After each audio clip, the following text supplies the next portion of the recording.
joined by Katelyn Hooper, who is a military spouse for the Army.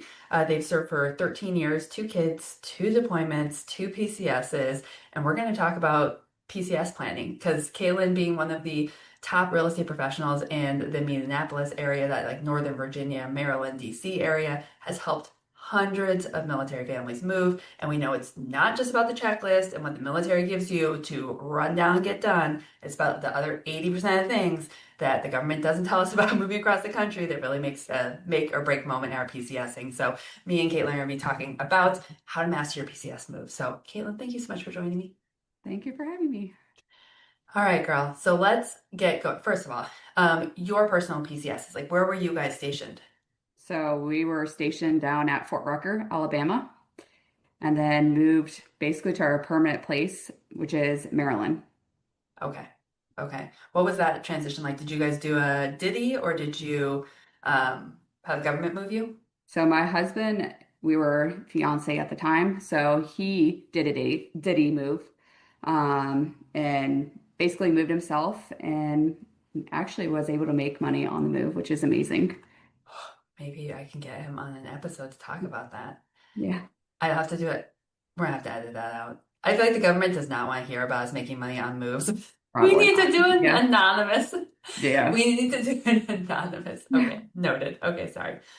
In your opinion, what is the government doing really well in terms of PCS moves right now?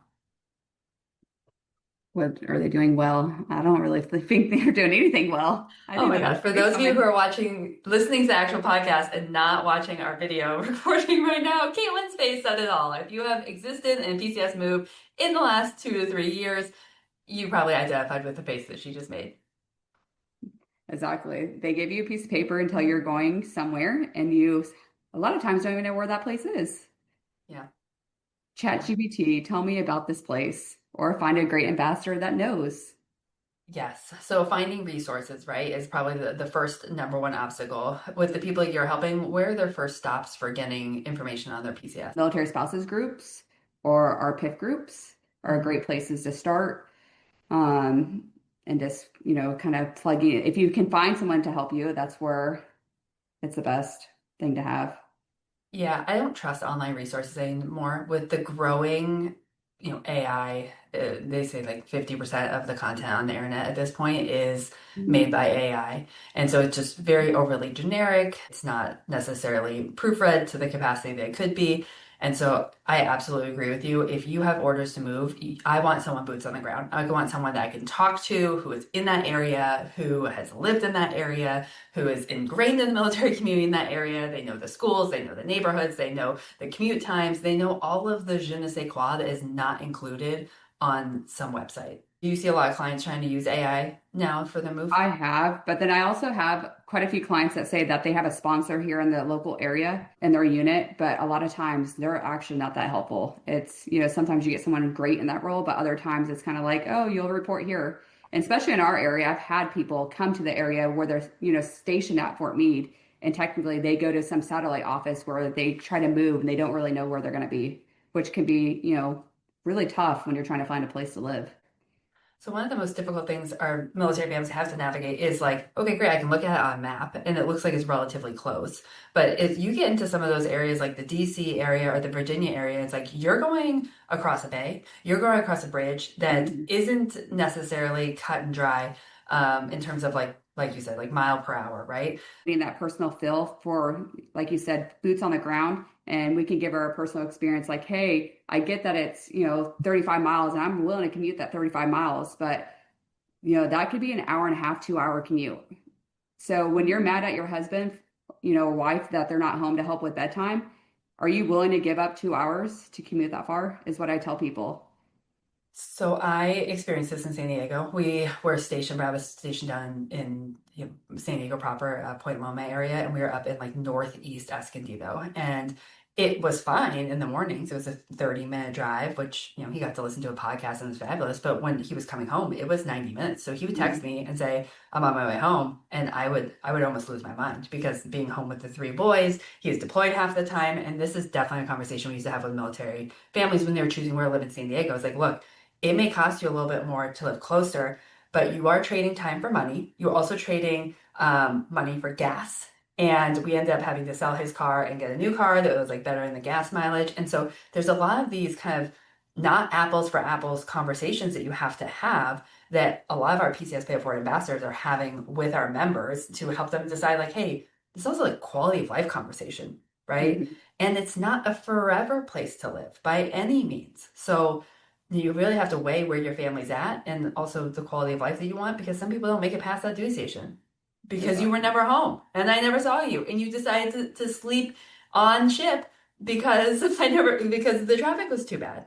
So That, and I do find like my husband, so knowing your spouse's, personality is mine when he used to commute to Belvoir, which is about technically only like 32 miles from where we live, but it was an hour and a half and it is an aggressive driver. So when he got home, we didn't feel like dealing with him because he was so grumpy. So that is something I'd rather pay more for to have him closer, to where he works.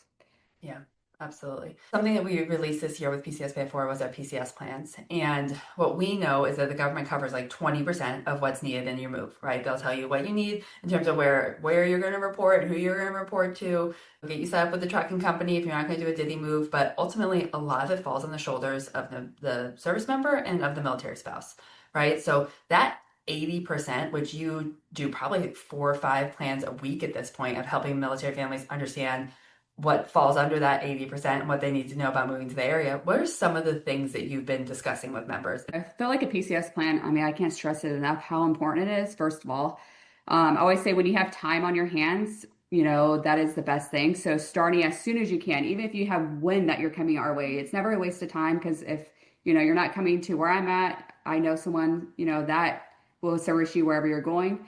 But I'm finding that the conversations I'm having is, what to expect and kind of connect you to who you will get you the best resources. Do you have a lot of conversations surrounding schools and school districts?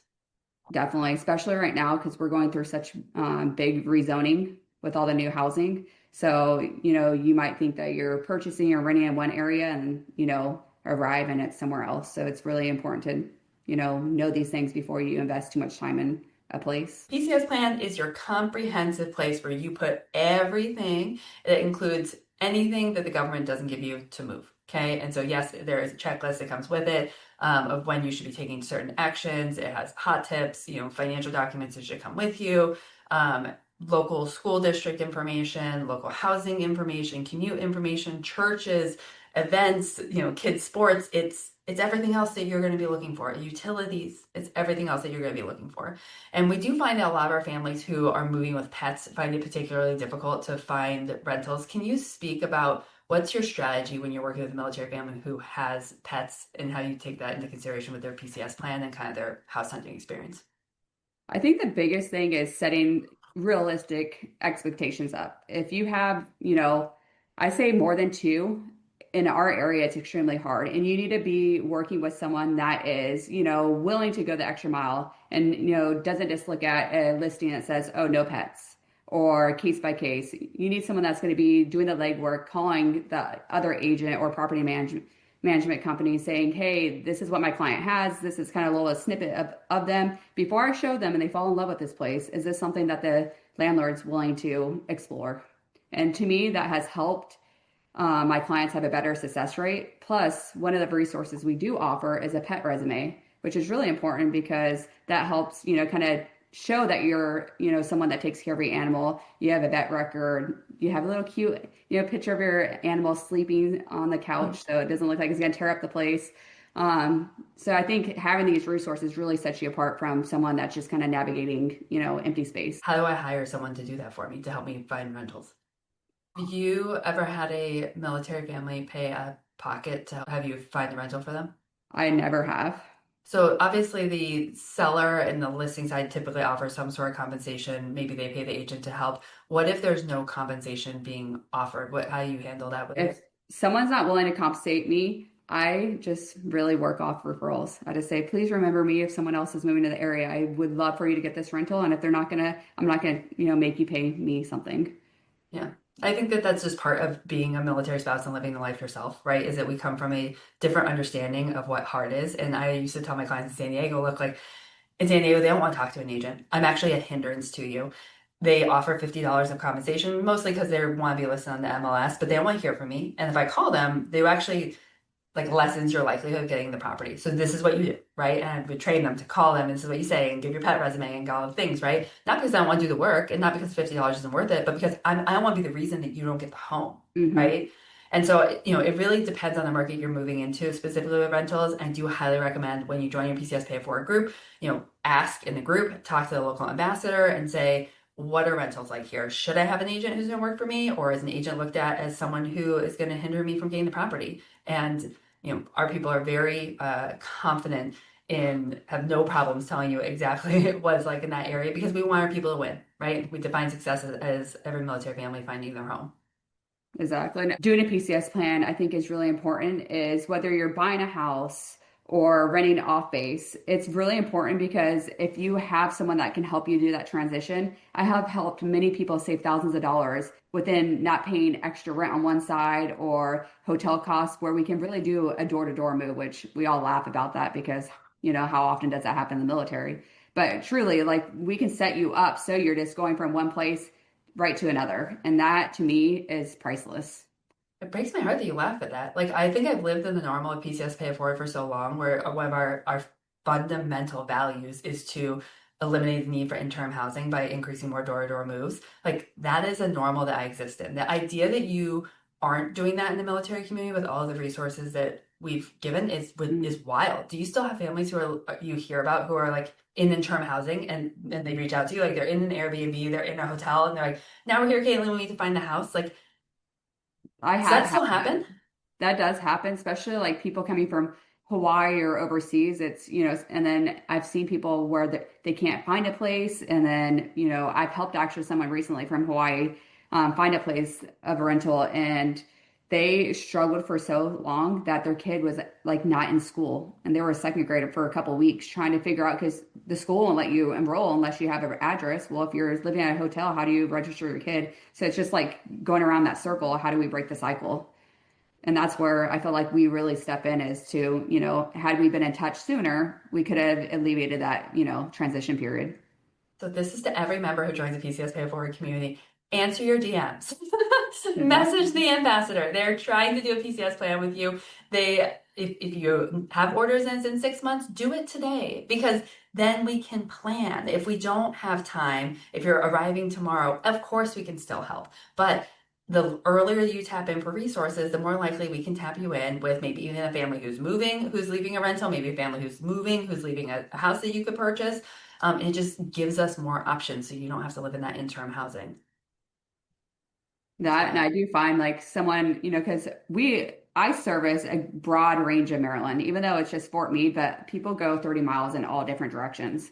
So it really is helpful, if you're considering a certain area. I have many people in different areas I can connect you to, and I do that quite frequently because, of course, I have experience in certain areas, but it's really great for you to hear someone like, hey, my kid rides this bus, or, this neighbor has this great amenity, or the food trucks, things like that.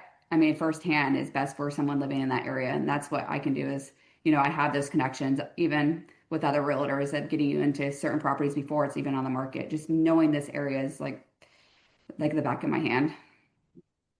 so if I do a PCS plan 6 months out and I know I want to buy a home or rent a home, like what does house hunting look like? Do I have to come and fly in to look at properties or what does that process look like?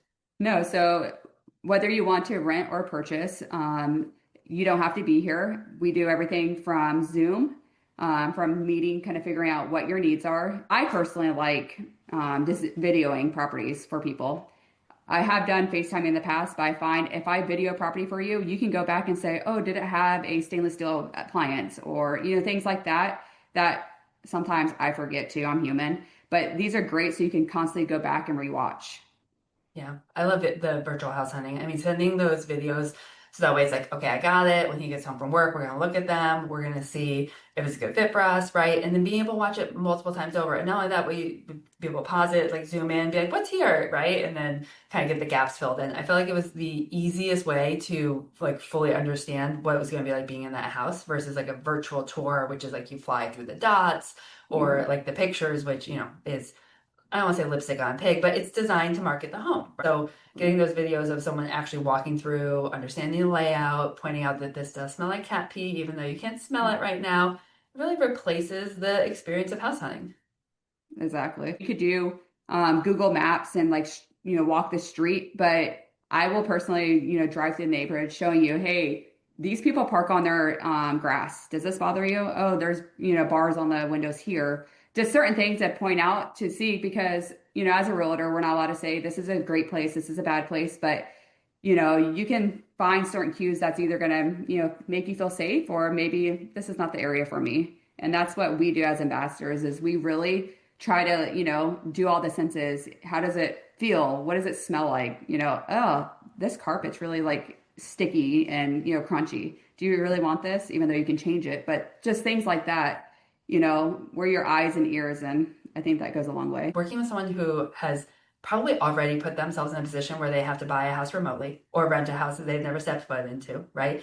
So they understand the weight of that. When they step foot in a house, they realize, like, okay, would I put my family in this position? Because this person is probably going to be here for the next 2 or 3 years, whether they rent it or whether they buy it. Like, there is a weight to this decision. It's not just a paycheck for us, it is really about service. I think that it goes a long way, just kind of echoing what you say is, being a military spouse, moving to different areas, kind of knowing what I look for my family is huge. When I'm trying to help someone find a place like to buy is, hey, I know you guys love this and you're okay with being on this busy road. That's great, right? But even if you have no kids, we should be buying off, the schools, especially if you're looking to rent it out or sell it. I mean, many of my clients, they sell within 3 years. They don't want to be landlords. And most of my clients are making 60, 80,000 on their houses. And even in the booming market, I've really never pushed like never buy a house without a home inspection. I mean, I know kind of what to look for, but I'm in a house, 15, 20 minutes. And I had actually someone reach out to me recently. They were like, hey, we went to open house. We want to submit an offer. Can you help us? And I said, that is, great. Would love to help you. But like, let's go schedule a time to meet at the house. Let me walk through it with you. And these are first time military home buyers. So we walk through the property. I'm like, water stain, water stain. Oh, the tree roots, a huge tree out in front. Here's your sewer line, things like that, that I have, learned by doing like attending home inspections and things like that. A person has never even seen. So they're willing to purchase this house, but not knowing what they're going to have to put into it. Or I think that's really important to know what people are looking for to protect your investment. Yeah, I think that's the power of working with ambassadors, that you're on both sides, right? You see what tenants are looking for, you see what current rentals are working for. This is where I want to give the caveat: past performance does not indicate future return. I'm so happy for your clients who have made $60,000, $80,000. There are other duty stations where that's not happening right now, right? Where we have military families who are being forced to sell on very tight margins. And luckily, our ambassadors come from a place of service and do everything they can to make a zero cost sale for them. But Mhm. just looking at the area, looking at trends, looking at, is there a lot of building up in the area, right? This is something that a local market expert is going to be able to do with you, versus using online resources when you're looking to buy a home. What strategies are you using to help make home buying affordable for military families right now? In our market here in Maryland, I have found that getting closing costs has been something that, is achievable. It hasn't been in the last few years, but a lot of times I can actually get your closing costs, covered or coming less than what you would be if you were going to rent with a deposit.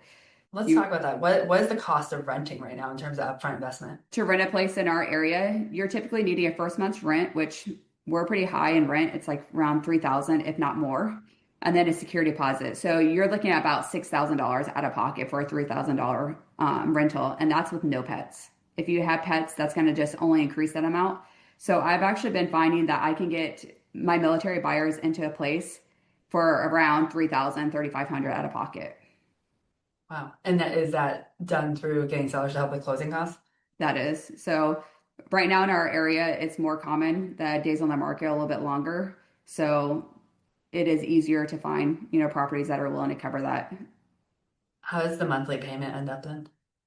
The monthly payment recently has actually been, right around, especially if you're a dual income family, both military, we're definitely able to get that within your BH range with the utilities as well. So in San Diego, I always recommended, because the housing market is so competitive, I always recommended the military families got pre-approved before, period. because we need like 100% of our options, right? It's competitive. If you want, whether you want to be on base housing, you want to rent, you want to buy, if there's something on your record that would keep you from being able to purchase, I'm like, we need to know about it now because it just changes how we go about the whole experience. And so what would happen is, maybe 10 people would get pre-approved, which is a short application and some slight paperwork, right? And maybe, seven of them would end up buying houses, which is great. But I'm like, to the other three, I'm so glad you went through this process because we at least know it's an option. And then you found the rental that was perfect for you. I'm like, done, lock it in, right? So for your clients, it being that it's a very highly competitive market, what's your strategy in terms of helping them keep options open? Do you also recommend that they get pre-approved, even if it's like buying a home is not their number one ideal situation? I definitely do. So even if you're, think you're going to be on base housing, I always think it's great to go over all your options. Definitely getting pre-approved is one because maybe the wait list is too long on base. Or sometimes I just find that like even our rentals are very competitive here. So having your options, you can easily find what you're looking for in rent and purchasing sometimes again for less money. So a couple of years ago, the National Association of Realtors basically required every agent to get a agent representation agreement before they can start showing homes. And what we're seeing in the military community is that these are very different state by state, right? But what do you recommend that military families look for in these representation agreements to make sure that they're protected and it's not going to like cost them a ton of money if they don't end up buying a house? Yeah, so the biggest thing is review what you're signing. So many people first will just sign without even looking and just pause. I know you're excited to buy a house, but pause and see how long, you're signing this agreement for. Is it 6 months or is it longer? What's a cancellation? I've seen people in my area that are charging whether you find a house or not, and that's a huge, you shouldn't be doing that. Sorry. And fix my face. So I say I want to buy a house, I sign a contract, and then ultimately I don't buy a house, and then I have to pay an agent, which I've is like seen the that. exact opposite of what this whole legislation was designed to do. Exactly. So, I mean, it is really important to look at these things because believe it or not, you're hiring the agent. So if something doesn't look right, have that conversation with your realtor and say, hey, this is what I'm finding. This is what I'm hoping for. And if you can't come to an agreement, then it's probably not a right fit. Can you sign a representation agreement to see one property? You can. And sometimes someone, if you're really nervous, because I get it. I mean, you have never met me, you want to see what my style is like. I always just have my cancellation as just written notice by either party. That way, if it doesn't work out, I'm not, keeping you in this. We're dating, it's, two-sided. We both need to work. That way it's as seamless as possible. So I need you guys to realize Caitlin's gonna get a lot of hate in the real estate community for that, because people want people who are committed to working with them. And I always just tell my clients the same thing. Even when we signed a listing agreement, I would literally bring the cancellation of listing paper with me. If at any point I'm not living up to the standards that we set here, or kind of us moving in the right direction together, this is the form that you give me, and we're done, right? And so I think that when you're looking for someone that is wants to offer quality service and also wants to work with people who value them, that's the type of mentality you're going to get. Whereas sometimes right now we are seeing agents who are having cancellation fees that are, two, three, four, $5,000, which is wildly inappropriate in my opinion and unethical in the military community if you ask me, but no one did. There should be limitations on the contracts in and of itself, but we're here to educate, right? And so when you guys see those contracts, I want to make sure that it is a period of time in which you're comfortable, right? Whether that's one house, whether that's 6 months, whether that's this is canceled upon written agreement, and also make sure that it's not going to cost you anything upon cancellation. There are some areas where that may not be possible, but in the event this doesn't work out, are you going to be able to pay that bill? And being upfront and forward with that person in the beginning, saying, "Hey, agent, you're gonna try to charge me 4 grand. I don't have 4 grand to give you, so we need to make this a dollar amount that is like reasonable for everyone." I agree 100% with that. How do you make sure that the agent that you're working with has the experience that they seem to have when asking the community? So when we come sometimes into these military spouse communities where we have, 20, 30, 40 people championing a person, it comes with a certain perception that that person has a certain level of success in this field and they've been able to uphold that. Now, I will say, we haven't always found that that's the case. If I am a military family and I am looking to interview agents, I'm asking them to send me over the link to their most recent sales for the last 12 to 24 months. Okay. And that's not to knock any new agent. I was a new agent too. A new agent should be able to communicate to you their value other than their closed deals. But if you're getting people who are saying, 20, 30 people being like, you should use this person's absolutely incredible, they're the best in the entire world, right?